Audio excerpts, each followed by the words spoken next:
Assalamualaikum warahmatullahi wabarakatuh. Perkenalkan, nama saya Mustalifah. Saya di sini akan menjelaskan tentang masa kemajuan peradaban Islam di dunia.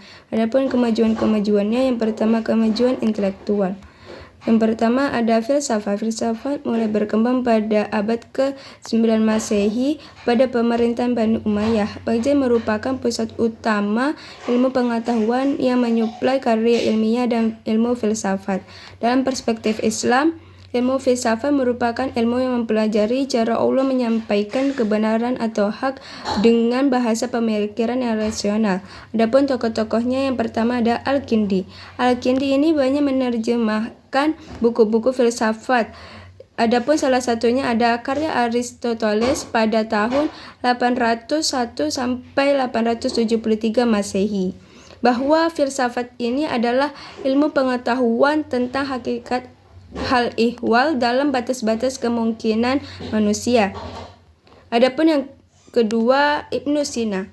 Ibnu Sina di barat dikenal sebagai Al-Avicenna. Lahir pada tahun 1880 Masehi di Asofa, Uzbekistan. Meninggal pada 22 Juni 1037. Ibnu Sina mengatakan bahwa filsafat adalah menyempurnakan jiwa manusia melalui konseptualisasi hal ihwal dan penimbangan kebenaran teoritis dan praktis dalam batas-batas kemampuan manusia.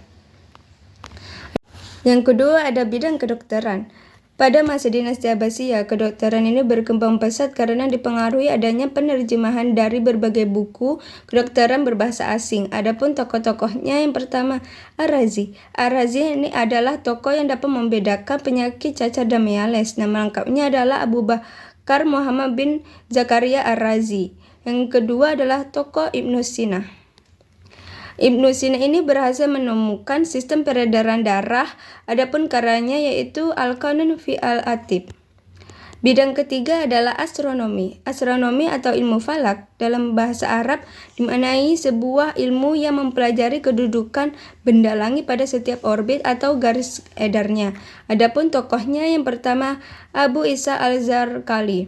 Al-Zarqali merupakan seorang matematikawan dan astronomi yang lahir di Toledo, Andalusia pada masa peradaban Islam di Spanyol.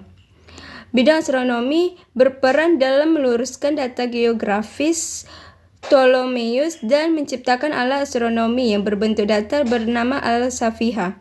Selain itu, Al-Zarqali juga menciptakan berbagai sebuah jam air yang mampu menentukan waktu siang dan malam. Tokoh yang kedua adalah Jabir bin Aflah. Jabir bin Aflah merupakan seorang matematikawan dan juga astronom muslim yang dikenal oleh dunia barat bernama Geber. Di bidang astronomi, ia berperan dalam menciptakan sfera cakrawala yang mudah dipindahkan untuk mengukur dan menjelaskan berbagai pergerakan objek benda langit. Bidang keempat adalah matematika. Matematika di era kejayaan peradaban Islam masa lampau merupakan kajian yang sangat penting.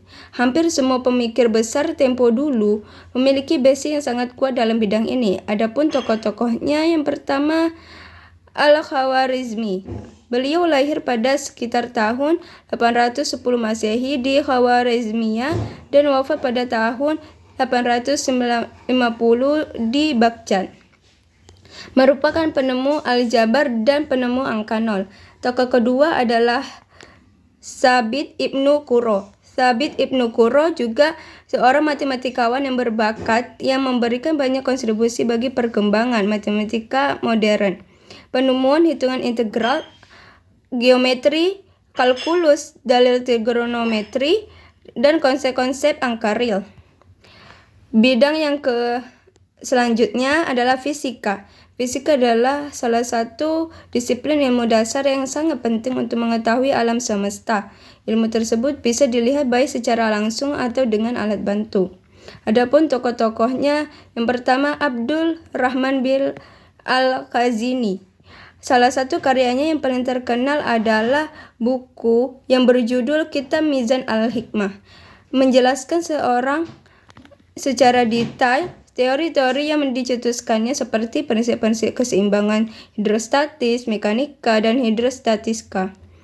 Kitab yang terdiri dari 50 bab ini ditulis pada tahun 1121 Masehi dan menjadi karya yang penting dalam bidang fisika Islam. Tokoh yang kedua adalah Al-Kindi. Al-Kindi ini 56 jilid buku, 15 diantaranya khusus mengenai meteorologi, anemologi, udara, kelautan, mata, cahaya, dan 2 buku mengenai musik. Adapun bidang selanjutnya kimia. Kimia merupakan cabang dari ilmu fisik yang mempelajari tentang susunan, struktur, sifat, dan perubahan materi.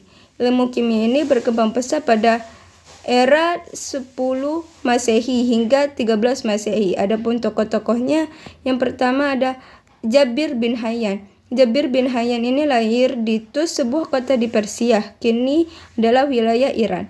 Pada 721 Masehi, ia menerapkan pengetahuannya di bidang kimia dan alkimia untuk meningkatkan banyak proses manufaktur.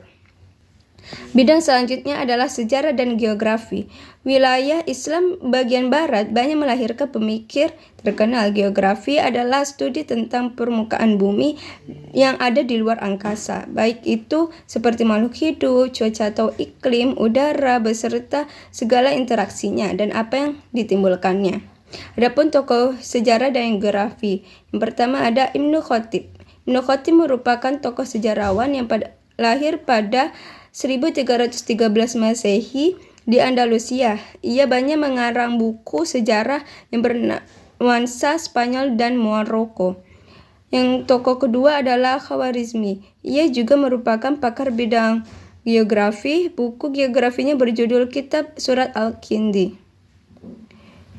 Ia memuat peta-peta dunia yang telah diterjemahkan dalam bahasa Inggris. Adapun bidang lainnya geometri. Geometri menerangkan sudut, garis, bidang, dan ruang. Tokohnya adalah Al-Khawarizmi. Bidang selanjutnya adalah fikih.